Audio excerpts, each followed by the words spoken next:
Hello everyone, welcome back on my YouTube channel. Student, आज हम discuss करेंगे the minimum wages act 1948 में enforcement of the act.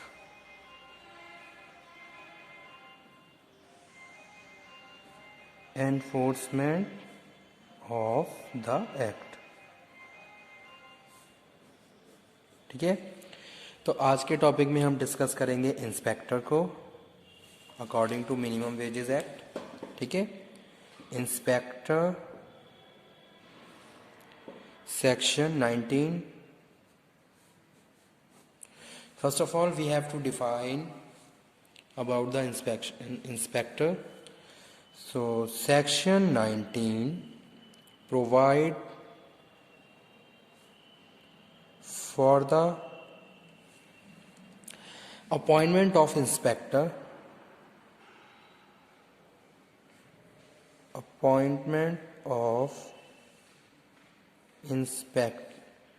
by the appropriate government,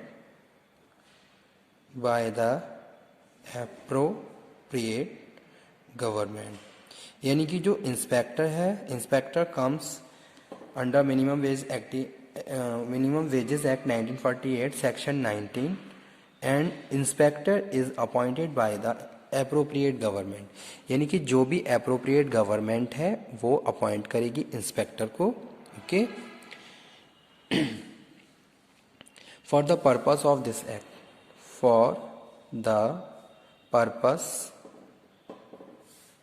of this act, तो मैंने अपने जो previous video lecture में आपको बताया था कि भाई एप्रोप्रिएट गवर्नमेंट की क्या डेफिनेशन है, तो वो मैंने डिस्कस करी थी, जहाँ मैंने सेंट्रल गवर्नमेंट और स्टेट गवर्नमेंट के बारे में बताया था कि भाई जो भी एस्टेब्लिशमेंट जहाँ पे भी जिस भी गवर्नमेंट के द्वारा गवर्न की जा रही है या फिर जो एस्टेब्लिशमेंट जिस भी स्टेट में एस्टेब्लिश है, उसके हिसाब से हम वहाँ की गवर्नमेंट को एप्रोप्रिएट गवर्नमेंट बोलते हैं, ठीक है।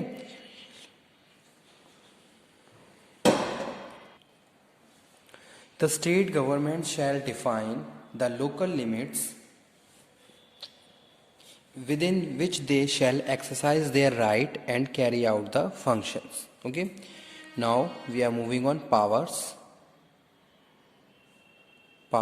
of the inspector. तो क्या क्या पावर्स होती हैं इंस्पेक्टर की? तो सबसे पहले हम बात कर रहे हैं एनफोर्समेंट ऑफ दिस एक्ट, जहां हम बात कर रहे हैं inspector under section 19. Section 19 provide the appointment of inspector by the appropriate government.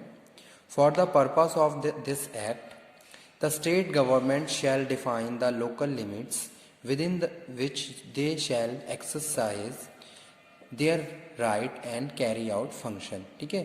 तो स्टेट गवर्नमेंट यहाँ पे हम बात कर रहे हैं, जो क्या कर रहा है, एक तरीके से डिफाइन कर रहा है कि भाई क्या क्या राइट्स हैं, क्या क्या ड्यूटीज़ हैं, क्या क्या फंक्शंस हैं जो एक इंस्पेक्टर फॉलो करता है, प्रोसीड करता है। उसके बाद यहाँ हम देख रहे हैं क्या क्या पावर्स होती हैं इंस्पेक्टर की। तो यहाँ पे the inspector has following powers.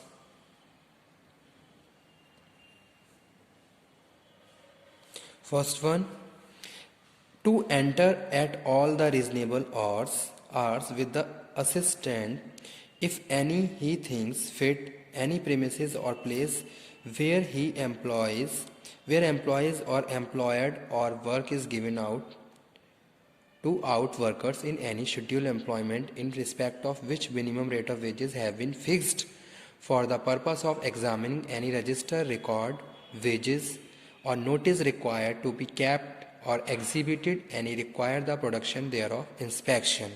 तो यहाँ पे हम बात कर रहे हैं किसी भी प्रेमिसेस की, यानी कि क्या है, एक तरीके से जो इंस्पेक्टर है उसके पास पावर है कि भाई वो किसी भी प्रेमिसेस को एग्जामिन कर सकता है, ठीक है। यहाँ पे मैंने बात करी है रीजनेबल आवर्स, यानी कि जो भी उनके वर्किंग आवर्स हैं उसमें कभी भी जाके वो क्या कर सकता है, एग्जामिन कर सकता है, वो रिकॉर्ड चेक कर सकता है, वो रजिस्टर चेक कर सकता है, एज वेल एज वो कोई वेज का जो रजिस्टर है उसको चेक कर सकता है और वेज नोटिस है वो चेक कर सकता है। यानी कि एक जो इंस्पेक्टर है उसके पास पावर है, he has power to enter at all reasonable hours with such assistant, यानी कि अपने असिस्टेंट के साथ वो कभी भी किसी भी एस्टेब्लिशमेंट में जाके एग्जामिन कर सकता है। किसको? यानी कि वहाँ पे जो भी रिकॉर्ड्स हैं, रजिस्टर्स हैं, नोटिस हैं, वो सारी चीज़ें कभी भी चेक कर सकता है। ठीक है, तो उसके पास क्या है? पावर है। सेकंड यहाँ पे हम बात कर रहे हैं to examine any person whom he finds in any such premises or place and he is reasonable cause to believe is an employee employed therein, employee to whom work is given out therein। यानी कि यहाँ पे हम बात कर रहे हैं to examine any person, यानी कि किसी भी पर्सन को एग्जामिन कर सकता है वो। ओके, whom ही फाइंड, यानी कि प्राइम प्रेमिसेस में अगर उसे कोई भी बंदा मिल रहा है तो वो किसी को भी एग्जामिन कर सकता है इन एनी सच प्रेमिसेस। ठीक है, और उससे रिलेटेड रिकॉर्ड को भी चेक कर सकता है। जैसे कि सपोज कोई चीफ इंस्पेक्टर यानी कि इंस्पेक्टर किसी फैक्ट्री में विजिट कर रहा है, तो वहाँ जाके वो ये चेक कर सकता है, किसी भी बंदे के बारे में इंफॉर्मेशन कैप कर सकता है, उससे कुछ इंफॉर्मेशन सर्च कर सकता है, उसका रिकॉर्ड फाइंड कर सकता है। ये सारी पावर है इंस्पेक्टर की। ठीक है, जैसे सपोज एग्जांपल कोट करता हूँ, कोई भी एक इंस्पेक्टर आया, उसने क्या करा, किसी फैक्ट्री में एंट्री की। फैक्ट्री में एंट्री करने के बाद उसने किसी एक वर्कर को पकड़ा और उसके बाद उससे बहुत सारी इन्फॉर्मेशन वो फाइंड आउट कर रहा है। ठीक है, वो उससे उसके वेजेस के बारे में पूछ रहा है, उसके आईडी वेजेस के बारे में पूछ रहा है, आईडी रिकॉर्ड्स के बारे में पूछ रहा है, और साथ के साथ उसका रिकॉर्ड वो रजिस्टर में भी फाइंड आउट कर सकता है। तो ये क्या है? पावर है इंस्पेक्टर की। उसके बाद जो थर्ड वन पावर है, ठीक है, यहाँ पे हम जो थर्ड बात कर रहे हैं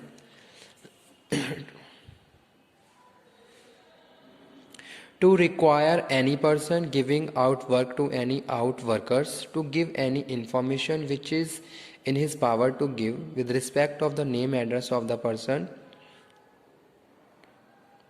okay, next one है to seize or take copies,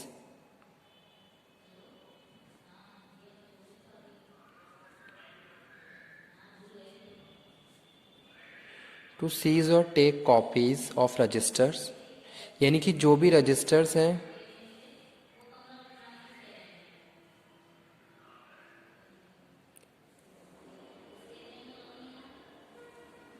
copies of registers, यानी कि जो भी रिकॉर्ड्स हैं उनकी फ़ोटो कॉपीज़ वो ले सकता है, उनकी कोई पिक वो ले सकता है वहाँ पे। He has power. Register record of wages, wages की रिकॉर्ड को वो की कॉपी ले सकता है। To give any information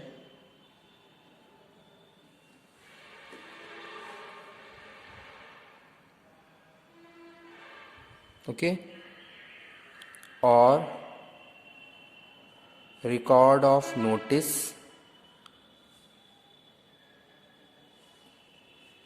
he may consider relevant in respect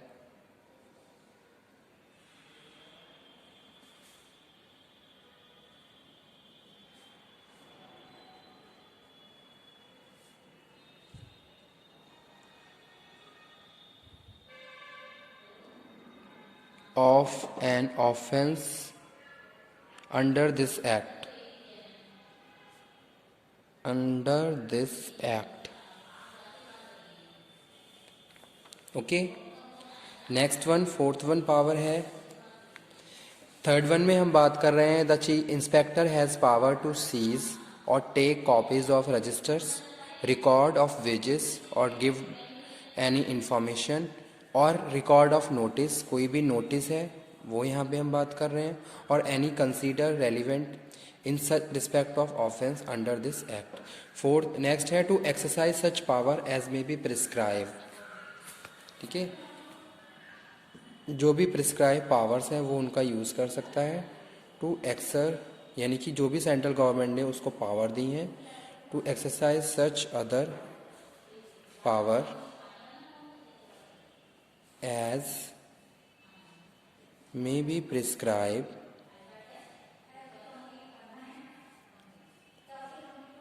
okay, तो वो उन सारी पावर को क्या है यूज़ कर सकता है।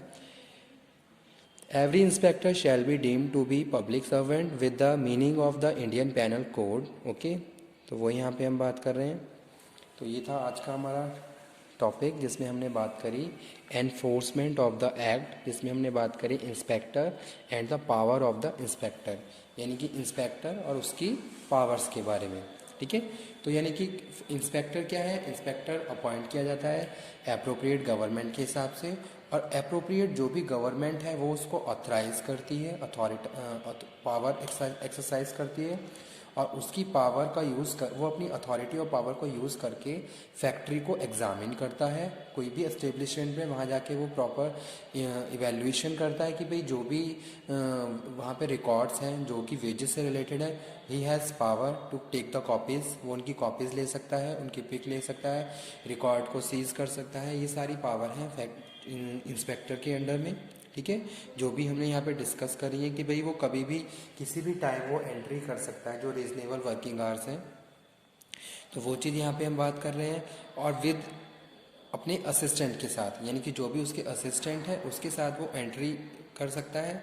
ठीक है, और उसके बाद हम बात कर रहे हैं कि भाई टू एग्ज़ामिन और एनी पर्सन, वो किसी पर्सन को भी एग्ज़ामिन कर सकता है जो वहाँ पे काम कर रहे हैं, और उनका रिकॉर्ड भी चेक कर सकता है कि आपके पास उनका प्रॉपर रिकॉर्ड है या नहीं, जैसे कि उनकी आइडेंटिफिकेशन, उनका एड्रेस, उनका एज प्रूफ, उनकी पर्सनल फाइल्स, और उसके बाद वो कितने दिनों से वहाँ पे काम कर रहा है, और उसका working record as well as form 12 में उसका नाम कहाँ पे है, किस डिपार्टमेंट में है और क्या काम वो परफॉर्म कर रहा है, और उसका लास्ट 3 मंथ का, यानी कि इससे ज़्यादा अगर वो चाहें तो वो भी चेक कर सकते हैं, उसका वेज रिकॉर्ड। ठीक है, यानी कि कितना वेज उसको दिया जा रहा है और वो किस कैटेगरी से बिलोंग करता है, वो स्किल्ड कैटेगरी से बिलोंग करता है, वो अनस्किल्ड कैटेगरी से बिलोंग करता है, या फिर वो सेमी स्किल्ड कैटेगरी से बिलोंग करता है। तो इसके बेसिस पे वो उसको चेक कर सकते हैं।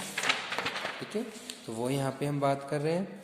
तो आज का टॉपिक हमारा यही था, मिनिमम वेजेस एक्ट में enforcement of the act. Okay, तो ये टॉपिक एग्ज़ाम के पॉइंट ऑफ व्यू से इम्पॉर्टेंट है, आप इसको नोटिस कर लीजिए, नोट डाउन कर लीजिए। एनफोर्समेंट ऑफ एक्ट, इसमें हम बात कर रहे हैं इंस्पेक्टर की आज के टॉपिक में, और power of the inspector. Thank you very much.